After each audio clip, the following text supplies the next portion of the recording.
Hello, everybody. Welcome back to Starkey Form Says. So my name is Samantha, and I'm going to go through some information I think that each and every one of us needs to know, and we need to work together as a group to see what we can do for North Carolina, folks.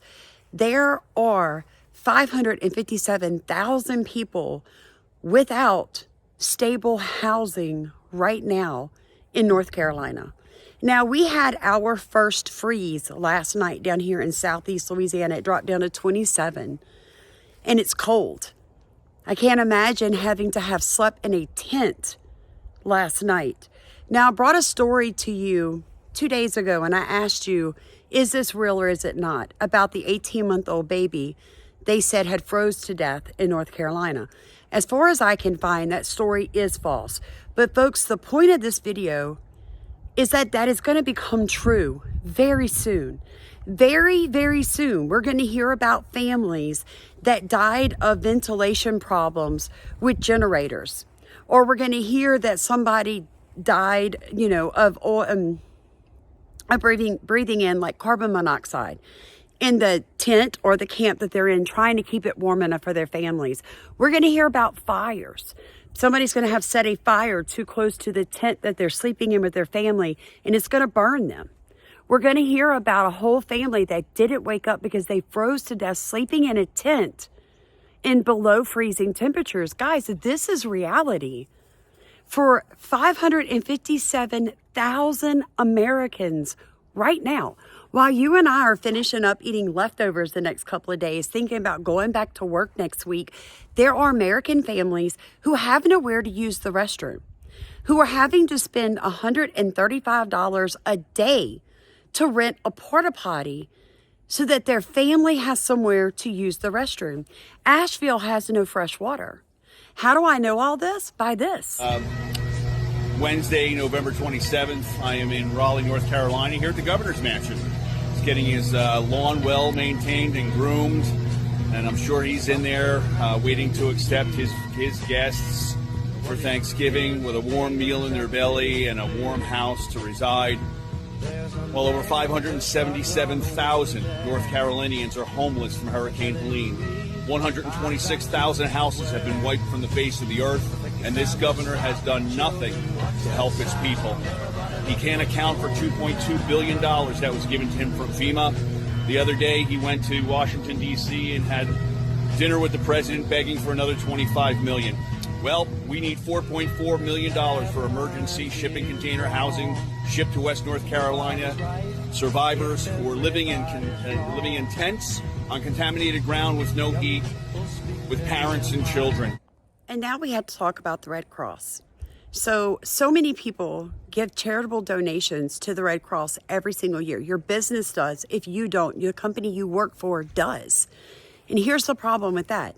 The Red Cross has backed out and left 7 small towns across western North Carolina with no help. And by doing so, they've put the families that were needing their help at the children's services.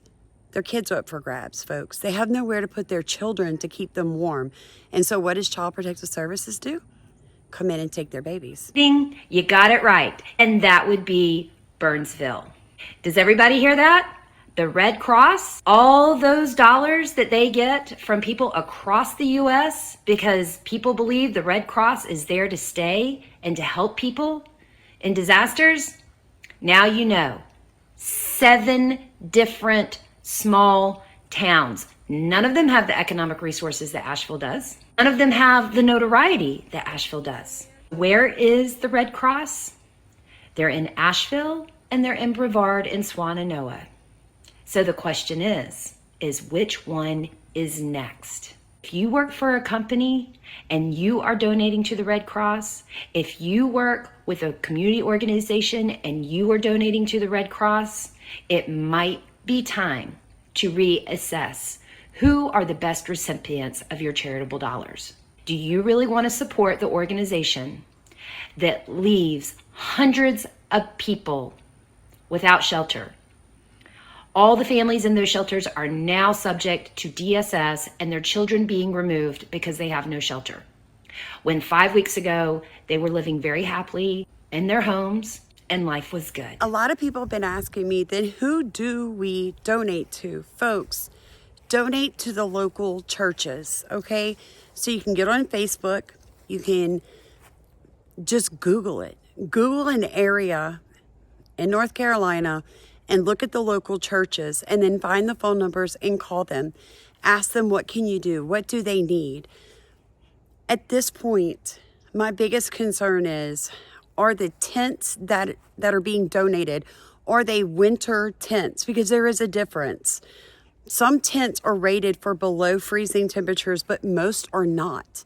It's the same with sleeping bags. You have to make sure if you're donating to these areas that you are not donating camping gear that is like summer camping gear, folks. They need pads that go underneath the sleeping bags to keep the sleeping bag up off the bottom of the tent where the cold from the ground is going to seep up and then eventually freeze that person to death.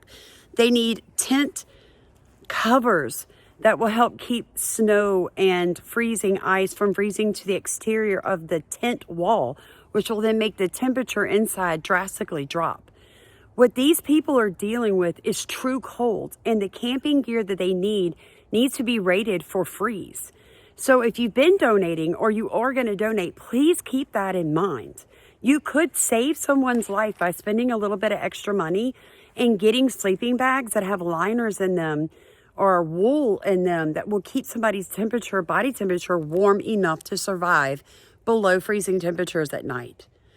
And I have to bring this to you. It breaks my heart because we have Americans sleeping on the ground, but we have illegal aliens in the 5-star hotels across America. I've never seen anything so backwards in my life. I hate to make it political, but it is. This is ridiculous. We have people coming here illegally that are getting everything that they need, from health care to housing, and yet we have tax-paying Americans freezing in tents in America? Seriously. Seriously. Then you have the Amish. The Amish are amazing. They went to build houses, little tiny homes. They were told, no, these aren't up to code. We're worried about codes? Ha ha ha ha ha.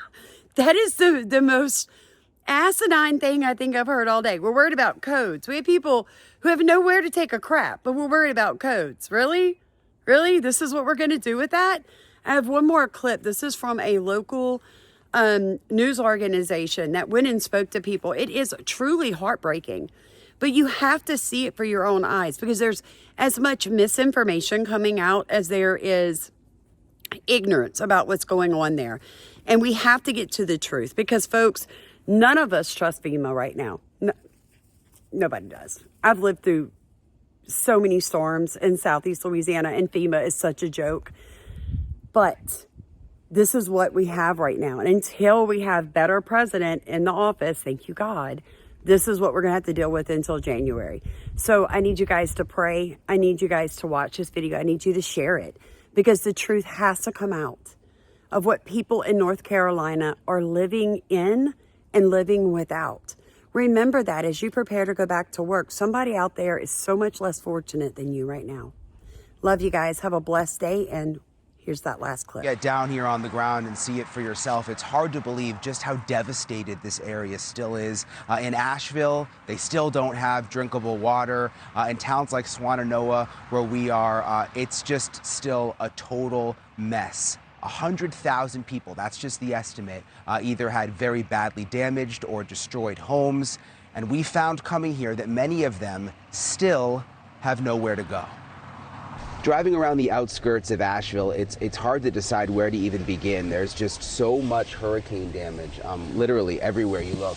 I got a message on X from a woman named Sarah. I want to show you. It says, "Hi, I'm in Swannanoa, North Carolina, one of the hardest hit towns. We lost our home due to the hurricane. We're getting barely any help." Nice to meet you.